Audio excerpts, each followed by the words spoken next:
Compagnon trader, bonjour et bienvenue dans votre vision marché du samedi. Allez, on passe directement sur les écrans. Alors tout d'abord, quel est le climat de la bourse en ce moment? Eh bien, d'après moi, ce n'est que mon point de vue. En fait, on est sur des niveaux de marché qui sont extrêmement hauts encore et sur lesquels on assiste à un petit jeu. Vous savez, 4 chaises, 5 personnes, elles tournent autour et puis c'est le dernier qui n'est pas assis qui perd. Là, c'est un peu pareil. En fait, les investisseurs ont peur de rester coincé sur les plus hauts de marché.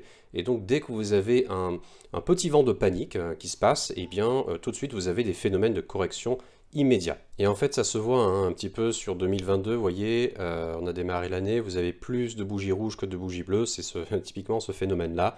Vous avez des journées baissières, des méga corrections à la hausse, et puis tout de suite ça vient corriger dès qu'il y a le moindre petit soubresaut, la moindre petite nouvelle négative. Et j'en ai parlé la semaine dernière, effectivement, tout ce qui est inflation et mécanisme pour se protéger, se prémunir de cette inflation, qui est finalement les tendances maintenant des banques centrales à remonter les taux, à redonner un petit tour de vis dans l'économie, eh bien ça fait effectivement ces petites corrections, nous le voyons. Alors on va commencer par l'analyse du Dow Jones. Tout d'abord je vais me recaler verticalement, voilà, donc vendredi 7 janvier, je pense que c'était ça, et après c'est dimanche, donc ok, 7 janvier. Alors, ici, qu'est-ce que j'avais donné comme scénario? Toujours 2 petites minutes pour vérifier. Le scénario pour moi, c'était effectivement un scénario où on devait enfoncer les niveaux et rebondir. Bon, ça a été joué de cette façon-là. Je ne m'attendais pas à ce qu'on revienne de sitôt, très rapidement sur ce niveau-là, sur ce support ici, hein. Donc je pensais qu'on allait rebondir, vous voyez, à mi-chemin, et en fait finalement on était quand même beaucoup plus bas, en marquant un très très net rebond. Vous voyez, si je regarde l'écart entre ce plus bas et ce plus haut là, on a presque 1000 points, hein, 870 points, 900 points, donc c'est vraiment du super rebond. On a terminé la journée de vendredi en baisse, on est en dessous des 36 000. Pour moi, ça serait logique qu'on vienne remonter, ça fait un petit moment qu'on baisse, qu'on vienne, je dirais pas réinverser la tendance, c'est trop tôt pour le dire. Cette tendance moyen terme, on voit que depuis le début de l'année, c'est pas terrible. Alors, par contre, voilà, on a eu un record historique sur le Dow Jones le 5 janvier, donc n'oublions pas que nous étions sur les plus hauts de marché il y a vraiment pas très longtemps. Donc pour moi, le scénario, ça serait effectivement encore un rebond là pour les quelques jours. Après, j'ai du mal à dire si ça va venir de nouveau sur les 36 000 et ensuite retester à les niveaux des 35 500. Aucune idée. Pour moi, en fait, on a eu un mouvement de correction depuis ce dernier plus bas local du 3 décembre. On a quand même eu une très belle correction, voilà.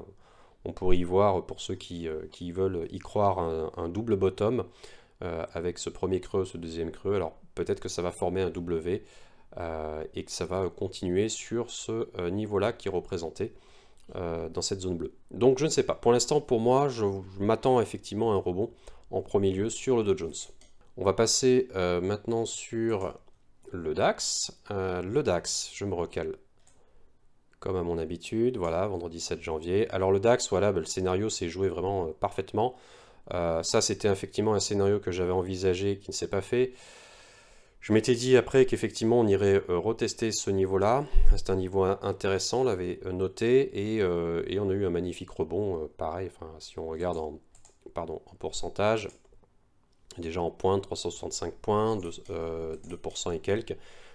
Donc un magnifique rebond, et maintenant on est plutôt sur les 16 000, quasiment de nouveau sur les 16 000. Moi je pense que ça, il semblerait, alors le contexte là qu'on vit actuellement, nous sommes en fait sur la clôture des comptes. La clôture des comptes annuels au titre de l'année 2021 et du 4e trimestre, donc c'est une grosse clôture des comptes annuels, et donc on a commencé avec le bal des financières, hein, des banques, aux États-Unis, avec, je crois, JP Morgan, la Citibank et d'autres. Donc on a commencé avec la publication des résultats. S'en suivra encore là 2 autres semaines de publication à haute dose. Donc on va également, ça va forcément impacter, hein, on est quand même dans du fondamental. Le fondamental peut impacter la bourse quand même, et possiblement, on verra si les résultats sont solides. A priori, ça devrait être le cas. Alors on pourrait continuer de rebondir. Pour moi, en tout cas, c'est pas une information que j'intègre aujourd'hui dans mon analyse, Cette analyse que je fais, encore une fois, ça n'est vraiment, allez, 10% de ce que je fais habituellement pour analyser un marché. C'est uniquement l'action du prix. Donc j'oublie ce que je viens de dire sur le fondamental et les résultats des entreprises. Quand je regarde l'action du prix, je vois les corrections. A priori, il semblerait qu'on irait sur ce niveau-là des 16 000, 16 100. Bon, 16 000, c'est pas compliqué, on y est déjà. Donc plutôt 16 100. Et on va passer sur le CAC 40. C'était la semaine dernière, mon petit oubli. Enfin, je l'ai traité en dernier. Donc ici, on va augmenter la longueur de mes supports. Bon, celui-là, il peut rester encore un petit coup, un petit peu par là. Bon, voilà, donc on a une petite correction sur un niveau qui était quand même assez logique. Hein. On voit qu'on a eu ici une belle zone qu'on est allé tester. On l'a testé une deuxième fois, on l'a breaké, on revient dessus. Pour moi, c'est complètement logique qu'on revienne travailler le niveau des 7200. Là, pas de surprise vraiment. J'ai plutôt tendance à y voir encore une prolongation. En tout cas, revenir tester ce dernier plus haut courant de semaine dernière. Rien d'autre à dire sur le CAC 40. Voilà, pour moi, en fait, on assiste, vous voyez, s'il n'y avait pas eu ce breakout-là, on assiste quand même à un mouvement grosso modo de consolidation là, qui est vraiment encore trop tôt. Il est trop tôt pour se prononcer sur ça, mais le mouvement se consolide et j'aimerais bien qu'on consolide encore un petit peu avant de tester des plus hauts. Donc pour moi, c'est quand même un excellent signe. Contrairement à d'autres actifs comme le Bitcoin, on va voir après. On va regarder l'US Tech. L'US Tech sur les CFD, c'est le Nasdaq, comme vous le savez. Alors voilà, je me recale au pourquoi lundi 10, dimanche, voilà là. Donc là, j'avais effectivement, je m'étais dit que ça devait rebondir quand même après, on a eu une méga correction de 3%, il me semble. J'avais commencé à regarder. Alors 3%, ça devait être. Ouais, non, c'est même pas 3%, c'est 5%. Et si on regarde les extrémas, c'est quand même 8%. Donc on a eu une méga correction, on était touché ce niveau, super. Forcément, je suis pas devin, hein, je ne peux pas regarder sur tous les jours ce qui va se passer, enfin pour les 5 prochains jours. Je peux éventuellement regarder ce qui va se passer dans 2-3 jours, mais guère plus. Donc là, sur l'action du prix, ben, on a touché le bas du canal, on a rebondi. Petite note sur cette bougie-là, qui est quand même magnifique. On est allé tester des plus bas, et là on rebondit. Alors petite note, petite remarque par rapport à une discussion que j'ai eue avec un autre trader, c'est que très souvent, et je le vois en fait sur Twitter, j'y suis depuis assez peu de temps, depuis 2-3 mois, j'ai ouvert le compte, et forcément je vois ce qui se dit, ce qui se fait. Beaucoup de traders ont peur, en fait, partent tout de suite en catastrophe dès qu'il y a des corrections de marché. Comme ici, on a une correction de 8% depuis les derniers plus hauts de 2022. Bah, 8% sur un marché financier, comme le Nasdaq en tout cas, c'est pas grand-chose. Voilà, c'est pas grand-chose.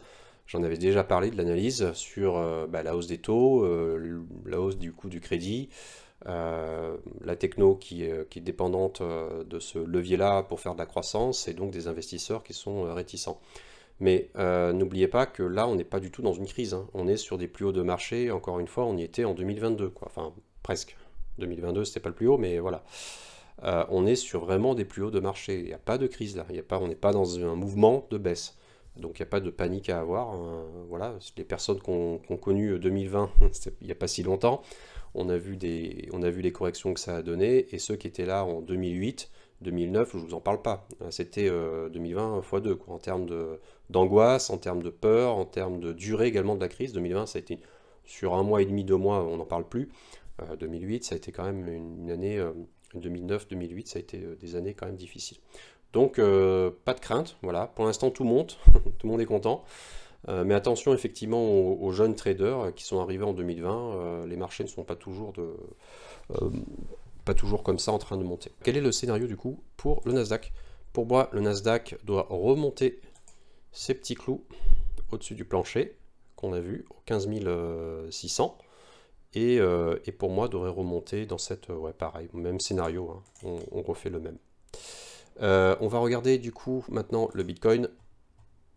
Le Bitcoin ne m'obéit pas. On était sur ce niveau-là des 40 000, 41 000 plutôt. Ouais, 42, 41 000. On est à l'heure qu'il est en 43 et quelques, 43 370. Alors, on a fait une tentative de rebond. On m'a à la moitié obéi, 3 quarts. Hein, et puis après, il a décidé de revenir sur ce niveau-là. Prenons du recul. Alors je fais pas d'analyse moi, épaule, tête, épaule, machin, ça j'ai du mal à...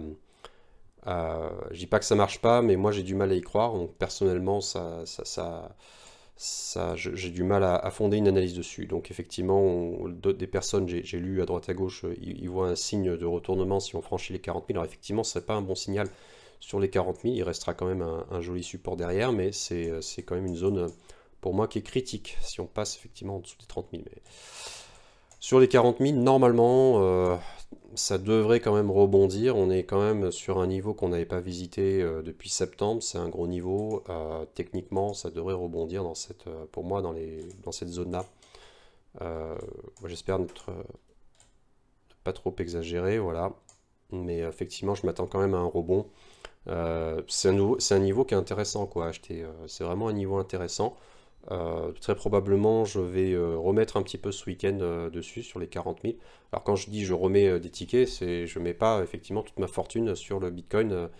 Je mets vraiment des petits tickets, voilà, de temps en temps sur les niveaux intéressants. Ça me permet d'avoir de toujours acheter finalement dans un contexte de croissance. Enfin, nous terminons par l'euro-dollar. L'euro-dollar, lui, ça s'est plutôt bien passé. 31 décembre, voilà, 10 janvier. 10 janvier, voilà, c'est ça. Lundi, vendredi plutôt. Donc on a finalement, on est repassé sur cette zone là des 1,14. C'était effectivement le scénario un peu logique qui avait été invalidé à ce moment-là, mais comme on a consolidé ce niveau-là encore un petit peu plus de temps et qu'on était quand même sur un trend haussier, pour moi ça devait vraiment venir sur ce niveau-là des 1,14. Maintenant qu'on y est, en fait, quand on regarde et qu'on prend un petit peu de recul, on remarquera que ce niveau-là a été très très peu travaillé.